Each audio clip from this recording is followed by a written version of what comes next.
Just finished another intense workout. I feel amazing. Have you ever felt like that way after exercise? I've got so much brain-derived neurotrophic factor running through my system right now. It feels like I could run through a wall or jump off a building and just fly. That's the natural high that comes. That's the awesomeness of exercise. Even though studies indicate that weight loss, weight management is really 80% diet, 20% exercise, the beauty of exercise is not even really the physiologic effect it has on your body as much as the mental effect. So many things happen internally when you exercise. When you exercise, when you engage in intense activity 3 to 4 to 5 times a week, multiple things happen in your body. You increase dopamine, serotonin, glutamate, acetylcholine, this cascade of pleasure-inducing hormones that are innate in your body that give you this sensation of confidence, of feeling good about yourself, a natural high.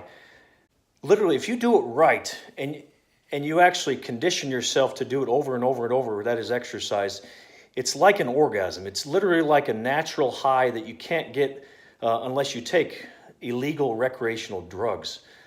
Your body releases these things called endocannabinoids. It's like a natural marijuana. It releases this brain neurotrophic factor that literally creates new neurons in your brain. It reduces anxiety. It releases dopamine. It releases serotonin. It's like its own antidepressant. Studies literally demonstrate exercise is equivalent to or superior to any antidepressant medications you take. So as we've discussed, and we'll discuss more, it's never really a calories in, calories out, simple, straightforward black and white equation. What is it that motivates your food behavior? Why do you eat what you want to eat? Why do you crave certain foods? What's the motivation behind all your activities? So really the ultimate question is not really even what you eat, but why do you eat what you eat? Why do you crave what you crave? You can try these diets that try to restrict and force you to eat certain foods, but your brain's still going to crave certain foods because it has these circulating hormones unless they're stimulated by the food that you eat or by other mechanisms and means. It's still going to feel deficient. Thus, people with low dopamine levels in their body, they crave sweets. People with low acetylcholine in their body crave fats. People with low serotonin, they eat all sorts of starches.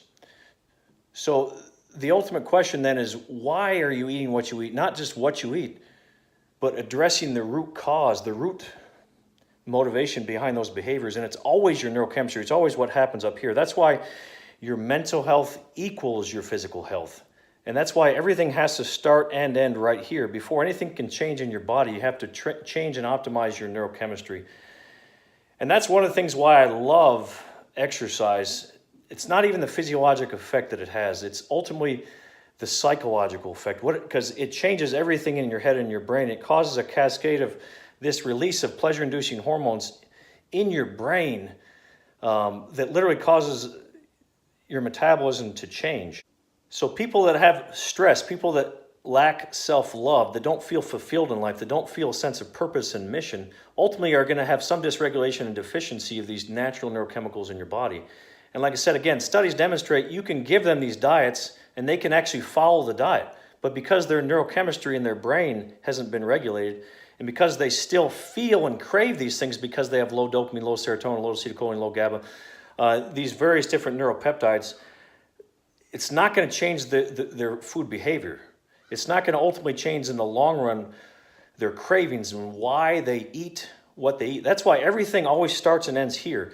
Once we regulate our mental health and what's going on in our brain, you change your metabolism, you change your body, you change your entire life. And that's why diets in the traditional sense of the word diets never work, because they don't treat the root cause of the weight problems, or the weight struggles, or the weight dysregulation, which is always abnormal neurochemistry. So that's my challenge to you, regardless of what health conditions you may have. Find an exercise program that works for you, that pushes you, that challenges you, that just absolutely stretches you further than you've ever been stretched before.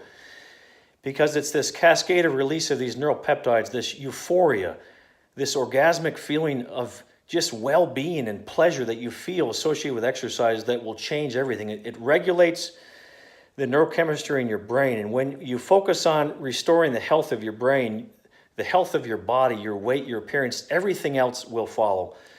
Nathan Clark, chooseanamazinglife.com. Train your mind, transform your body. Thank you guys so much for watching.